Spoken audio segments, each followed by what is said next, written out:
All of me is Miguel Say Impossible. Miguel's my name is Taff316 and welcome back to another episode of Reading Your Comments, episode 193. It is Sunday or maybe Saturday if you're watching this daily on Patreon. For those of you who don't know, the Patrons have the option to watch these as well as the reaction videos up to a day early, sometimes more, and you get your name in a video description as well. But regardless of what day you're watching this on, let's go ahead and read some comments. If you want another great Tenet performance, consider at some point the three-part drama Des, in which he plays serial killer Dennis Nielsen. Ooh, Tenet as a serial killer sounds really good, actually. I'll try to remember that one. The Peter Serafinowicz show completely flew under the radar. It makes me laugh harder than most. Serafinowicz's Look Around You also doesn't get enough credit. Thanks because the shows have not been repeated on TV, so haven't reached a wider audience, which is a shame. I did an episode of Look Around You, by the way. It was a while ago. It's on Dailymotion for anyone who doesn't remember it, but it really is a shame because he's a tremendously talented impressionist. And, like, it seems like a lot of people just know him as the guy who did the voice of Darth Maul for 2 lines, and that's it, when he's should be known for more than that. It may not have been Lee Mack, but the guy to the right of him was Sanjeev Kohli, who plays Naveed the shopkeeper in Still Game. You see, I can never recognize him without the big Naveed beard. Like, I don't think I'm ever going to be able to recognize him without that. The Robin Williams X-Word sketch would have been referenced to the Michael Richards Laugh Factory incident, which occurred about a year before the show aired. I didn't know that was just a year before, but yeah, I've seen footage of that, and God, he's just dumb. Like, I don't even think he's a racist, I just think he's an idiot. He was just going for shock laughs, and for whatever ungodly reason, he thought that would be a good idea. Again, I honest to God don't even think Michael Richards is a racist. I just think he's incredibly stupid. Gavin Stacey has 2 Christmas specials, one at the end of Series 2 and the separate one showed up for Series 3 that was shown 10 years after the final episode. Yeah, I remember when that came out a couple years ago, everyone was talking about it. Apparently did huge ratings at the time. We'll get to that eventually. Not this Christmas, but eventually. Steven also wrote Coupling, that was based off his experiences as a 30-year-old male dating his future wife. He named 2 main characters of Coupling after himself and his wife. Oh, I actually didn't know that. It's weird to think that the same guy that wrote Doctor Who episodes, such as The Empty Child, wrote a long monologue about men loving women's bottoms. That's called range, baby.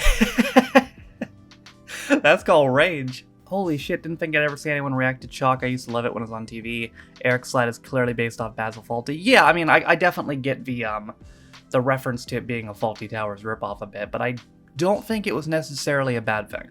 Oh, and I found a playlist on here where someone has uploaded the full episode of the second series of Chalk. That's, of course, if you want to do more. That's good to know, thank you, because they said the second series didn't get a DVD release, so I was concerned. I wonder how good the quality of the second series episodes is. I'll have to look into it. You think you overreacted Teachers? It's one of my favorite shows. The first series stars a young Andrew Lincoln, and even have James Corden as a pupil. I have heard of it. I believe I have 2 episodes of it on request also, so it will happen, yeah. I was getting Rick Mail vibes for most of Chalk, then I saw your bit at the end. Yeah, he looked a lot like him in the face. Like, in the face, he sounds nothing like him. Not even close, but in the face, he looked a lot like him. 24 episodes into Outnumbered, we finally get to see into the secondary school. Full disclosure, when I was 13, beginning my 3rd year of secondary school, we all got told by an English teacher that the school would no longer have the 24-hour responsibility rule, so that whatever we did outside of school, they would take no authority whatsoever. Which one I thought that would be the case anyway. Also, she said, in what I can only describe as the most unfriendly manner possible, that this is our fault. I say that in the same time next year when my brother was only a few weeks into his first secondary school, he got attacked and got a hideous black eye, and school apparently did nothing about it. No wonder my brother left after 3 years. Fair enough, but 24-hour responsibility rule, I can see that going both ways. Like, you know, I get and I don't get that. Like, if it's on school grounds and he gets attacked, that even if school's over, they should absolutely be responsible. But if it's off school grounds, I don't know. I don't know how much they can do about that, to be honest. I'm not even sure if that's a rule over around here, to be honest. I don't remember hearing about that at all when I was at school. I feel sorry for Ben, he's obviously got ADHD, yeah. The school doesn't know what to do with him, the head is useless making up files while ignoring the bigger problems at the school at large. I did like that it was Ben's picture of Karen as a dragon that made her realize her inner strength and decide not to be friends with the Horde girl. Yeah, that was somewhat of a wholesome moment, and again, definitely the most human moment we've seen from Karen for the entire show so far, but you're probably right about Ben having ADHD. That or he's just a crazy person. Or both. I don't know if it said last time, but the man who plays Mr. Henslett, Ben's teacher in Outnumbered, was played by David Fortin, who was the son of Patrick Fortin, the second Doctor. Ah, okay. I kind of see it in the face now that you mention it. The head teacher is just crying because teaching is an absolute fucking nightmare, especially running a school simple as. Yeah, that's fair enough too. I mean, it's got to be terrible taking care of kids, especially kids that aren't even yours. Never heard Noah so quiet during an episode of Doctor Who. It shows how gripped he was. It was just like we all were the first time we saw this episode. Yeah, it definitely lived up to the hype. Blink did, in my opinion. Like, I was worried it wouldn't, but because of, people had hyped it to me for 3.5 years, so it was obvious to worry that it wouldn't, but it really did. It was definitely the best episode of the show I've seen so far.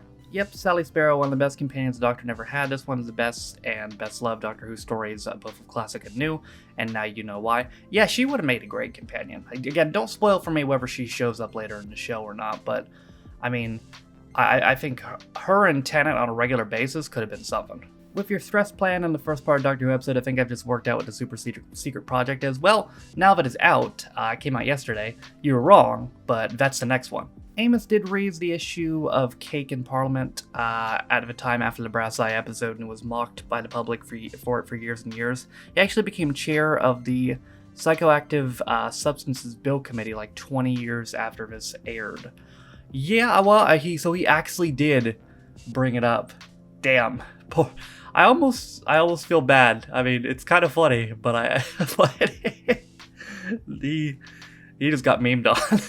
Yeah, David Amos was stabbed to death a year ago on Saturday, October 15, 2021. Yeah, Jesus, rest in peace. I mean, I don't know for the record, I don't know a fucking thing about his politics. But if you do, regardless of how you feel about his politics, like, that ain't right, Getting fucking stabbed to death like that just ain't right. Alright, y'all, let's go do it for another episode of Reading Your Comments. The comments in this video were pulled from the following. Last week's episode of Reading Your Comments 192, Peter Serafinowicz Show 5, Gavin and Stacey 12, Chalk outnumbered 24, Doctor Who 38, Brass Eye 3. If you want a chance to get your comments read in next week's episode of Reading Your Comments, the videos to comment on are as followed. This video, my reaction to the full series of the first series of Ghosts, which came out yesterday. The reaction video comes out tomorrow, which, spoiler, will be Gladiators. The reaction videos that come out Tuesday, Wednesday, Thursday, Friday. Those are the videos to comment on if you want a chance to get your comment read in next week's episode of Reading Your Comments. But that's going to do it for me today. Thank you guys for watching. If you liked the video, be sure to leave a like. If you didn't like it, don't. If you want to follow any of my social media links, my Twitch, where I stream every single day, my second channel for reviews, my Twitter. If you will follow me, my Patreon. If you will support me, my Daily Motion, all those things are in the video description down below, as well as the Twitch VODs channel and the community Reddit. Also, in the video description, you can find names to all my patrons. For those of you who don't know, you can be a patron on me for as little as $1 or £1, and you get access to reaction videos as well as reading your comments up to a day early. With all that being said, though, my name is Taffy. This has been episode 193 of Reading Your Comments. I'll see you guys next time. Bye.